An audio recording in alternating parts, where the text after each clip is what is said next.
आज हम लोग इस लेक्चर में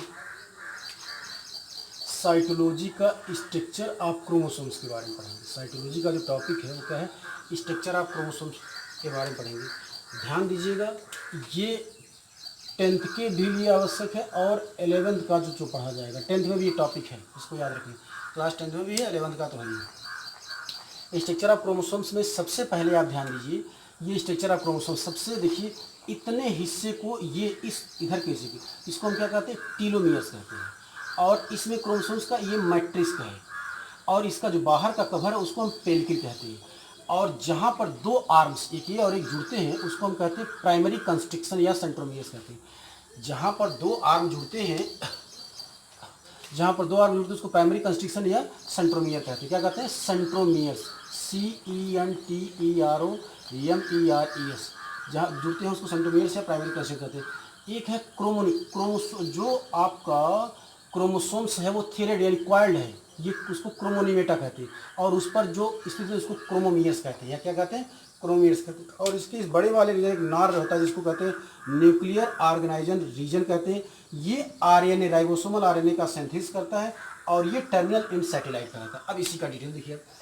टीलोमियर्स ये इंड ऑफ क्रोमोसोम्स, क्रोमोसोम्स का एक कोई इंड है, किनारा है।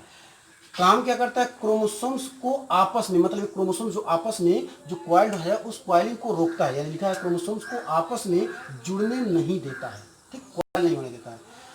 टीलोमियर्स एजिंग से संबंधित है, यानी ये मनुष्य का या जिस आदमी में या जिस जीव में ये क्रोमोसोम्स पाया जाता है टीलोमियर्स, यानी उससे एजिंग से संबंधित, अर्थात उम्र बढ़ने के साथ छोटा होता है। यानी कुल मिला जुला करके, यानी टीलोमियर का साइज जैसे जैसे छोटा होता चला जाएगा वैसे वैसे उस आदमी का उम्र बढ़ता चला जाएगा। अब आते हैं पेल्किल में। दूसरे पेल्किल में देखिए क्या है, ये मेम्ब्रेन लाइक स्ट्रक्चर, या ऐसे कह लीजिए ये क्रोमोसोम्स का बाहर का मेम्ब्रेन है। साथ में कैसा, ये नॉन जेनेटिक है। नॉन जेनेटिक का मतलब जो है एक पीढ़ी से दूसरी पीढ़ी में क्या होता है, ट्रांसफर नहीं होता। एक क्रोमैटिक है, क्या है?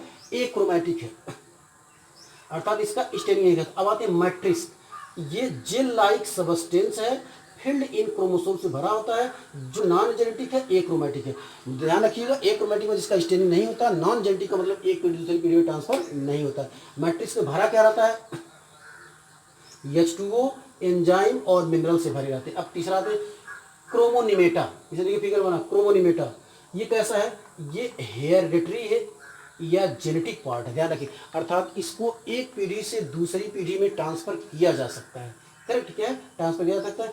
ये थ्रेड लाइक कॉइल्ड पार्ट है which is made by histone protein, याद रखेंगे, एंड डीएनए। यानी आपका क्रोमोसोम्स दो चीज का बना होता है, प्रोटीन और डीएनए का बना होता है। हमने लिख दिया है क्रोमोसोम्स किसका बना होता है, प्रोटीन प्लस डीएनए का। लेकिन प्रोटीन में ध्यान रखिएगा हिस्टोन प्रोटीन पाया जाता है। क्या पाया जाता है? हिस्टोन प्रोटीन पाया जाता है। क्लियर। अब आते हैं क्रोमोमियर्स, ये कुंडली नुमा एक संरचना है जो बीड मतलब माले के समान है। समझ पा रहे? देखिए यहाँ पर फिगर बना है, ये क्रोमोमियर्स ये इस तरह से बने हैं, देखिए, ठीक है, इस तरह से बने हैं।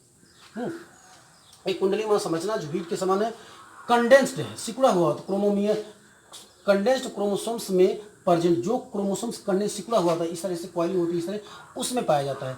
सीन इन लेप्टोटीन स्टेज, यानी मियासिस फर्स्ट के लेप्टोटीन स्टेज में ये देखा जाता है।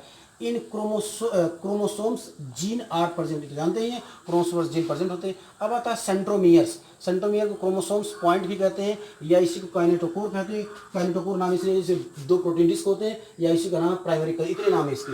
Eight centromere two protein disc are present by this protein spindle fibres attach, इसी प्रोटीन से जो है स्पिंडल फाइबर्स अटैच होते हैं। देखिए यहाँ पर अटैच होते हैं। सेकेंडरी कंस्ट्रक्शन, आप देखिए, इसको हम कहते हैं नार, जिसका नाम है न्यूक्लियर ऑर्गेनाइजर रीजन है, प्रेजेंट इन सम क्रोमोसोम्स, कुछ क्रोमोसोम प्रेजेंट हैं इन नार रीजन, न्यूक्लियस प्रेजेंट, नार रीजन न्यूक्लियस प्रेजेंट, मानव में इन नार रीजन न्यूक्लियोलस प्रेजेंट, सॉरी यहाँ न्यूक्लियोलस कर लीजिए, इन नार रीजन NUCLEO न्यूक्लियोलस प्रेजेंट।